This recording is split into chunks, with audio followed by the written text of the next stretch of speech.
Good morning, class 9 students. In today's session, we are going to start a new poem, Rain on the Roof, and it is written by Coach Skinny.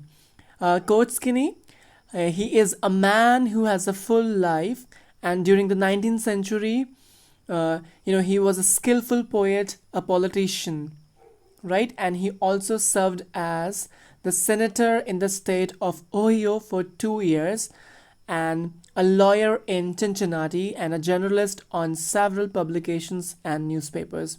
And in fact, he also served in the US Army during the American Civil War.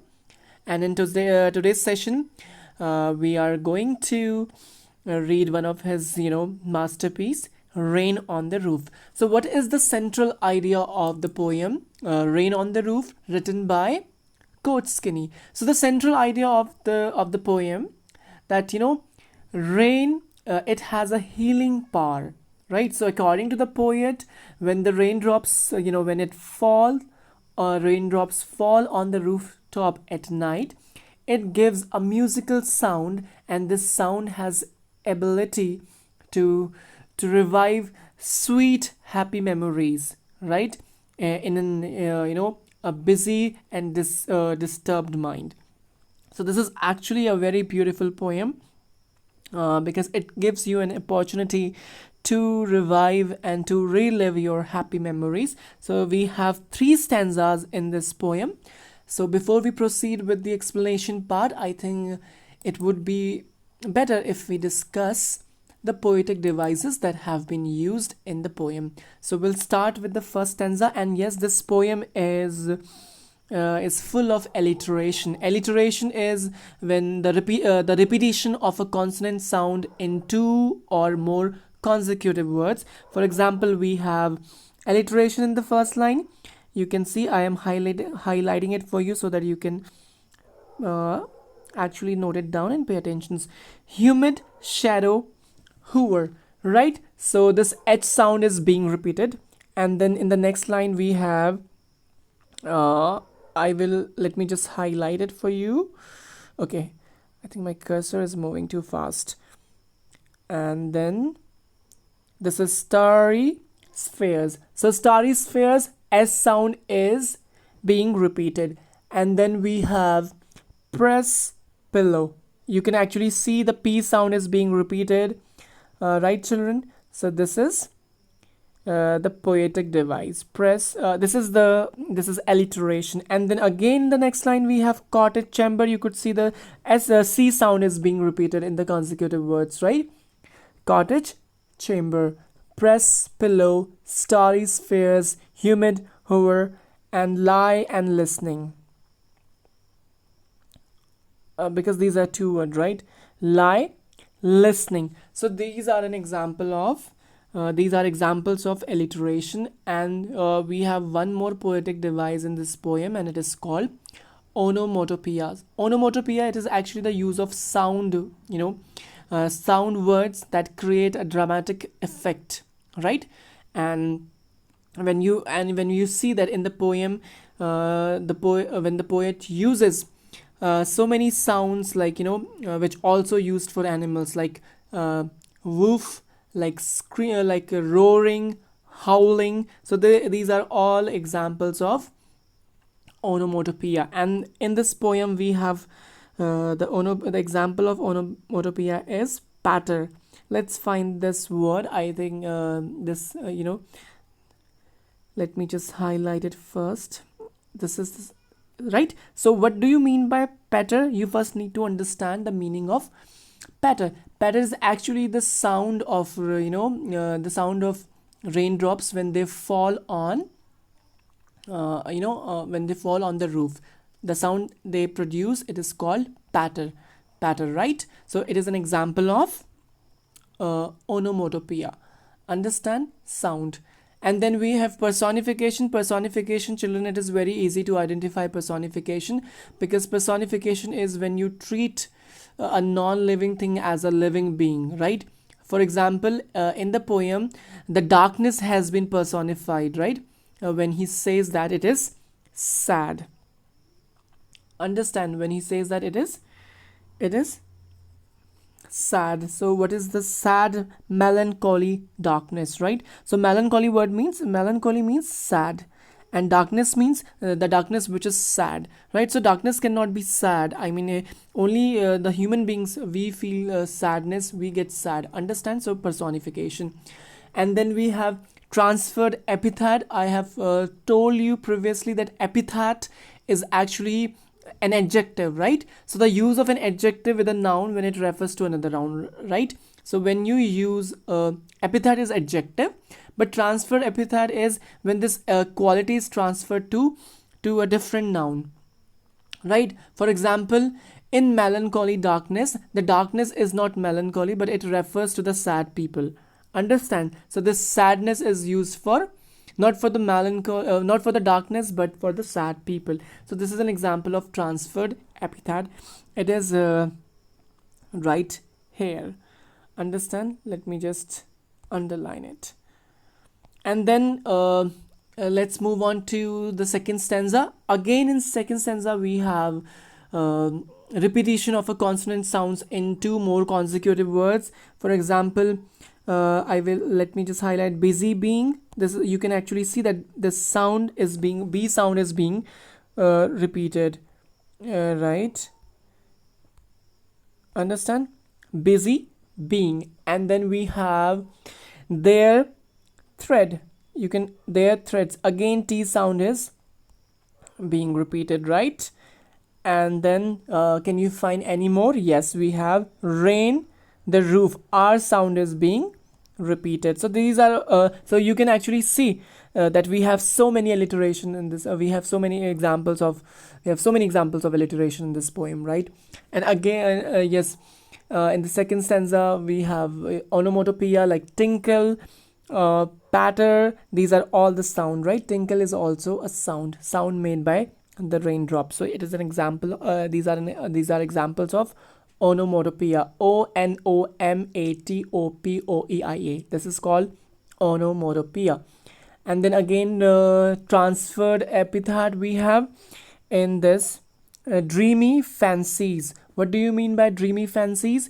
So this the use of an adjective with a noun when it refers to another noun. This is actually the definition of transferred epithet. So in dreamy fancies, it does not mean that fancies are dreamy, but it refers to the people who have dreams, right?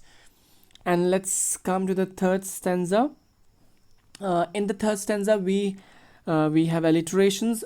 Let's find out where. Can you see, children? It is right in the first line. Memory, you can actually see the M sound is being repeated, right? This consonant sounds. Memory comes my mother. M in the consecutive words. So let me just highlight it for you. Memory comes my mother, right? And then we have darling dreams, consecutive words. D sound, consonant sound is being repeated. Actually, my cursor is moving so fast. Highlight. Okay, darling dreams. And then we again have onomatopoeia. What is it? Again, patter. So you could actually see that we also have repetition here. One of the poetic devices, repetition, because this patter word is being repeated. Is it being repeated? It is not. It is repeat. Yes, it was. We found this word in the second stanza and in the first stanza, right? So this is also an example of. This is an example of patter. Patter is an example of onomatopoeia, and at the same time, it is also an example of repetition because it is being repeated in 2 or 3 stanzas, right? So these are all the poetic devices we have in the poem "Rain on the Roof," right? Written by Kenny.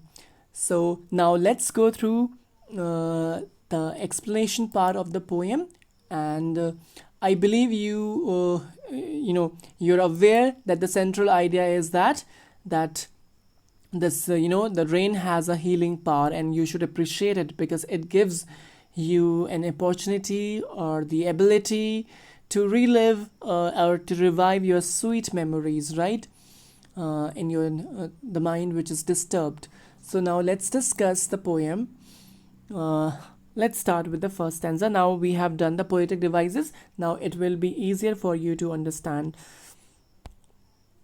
when the humid shadows hover over all the starry spheres, and the melancholy darkness gently weeps in rainy tears, what a bliss to press the pillow of a cottage chamber bed and lie listening to the patter of the soft rain overhead.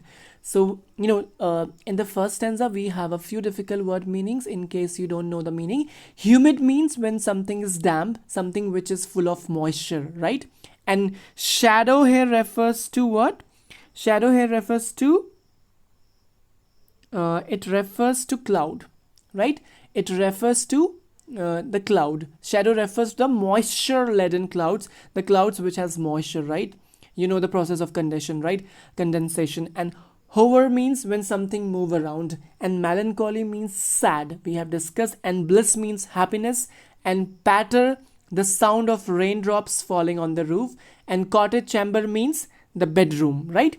So what poet, in this stanza the poet is saying that when the humid shadows means when these dark clouds, when they hover, they are actually full of water, and when the sky becomes full of them, right, what happened, it is actually gives a signal that they are going to bring rain. And when these clouds, when they hover around in the sky, right, uh, in the starry spheres means in the night, at night, which is full of stars, starry spheres, right? Starry spheres means the sky full of stars. So these huge clouds, they are full of moisture, right, and they move around, and the sky and the sad darkness of the night is wiped off, right? So who removes the darkness, the sad darkness? The cloud, the rain, right? And it is wiped off by the raindrops, and it seems like tears falling from the sky. That's how it seems. And also the poet is comparing raindrops to tears, right? So you could actually rainy tears, it is an example of metaphor, right? So it appears as if it is crying, and the raindrops are the tears shed by it, understand? And he adds that it is like a blessing to people, to lie on to lie on the bed in his room. And where is room? For the room, he has used the word cottage chamber, means bedroom, right? And he lies there, he is lying there in his bedroom, and he listens to the sound of sound made by raindrops falling on the roof. Now the second stanza, every tinkle on the shingles.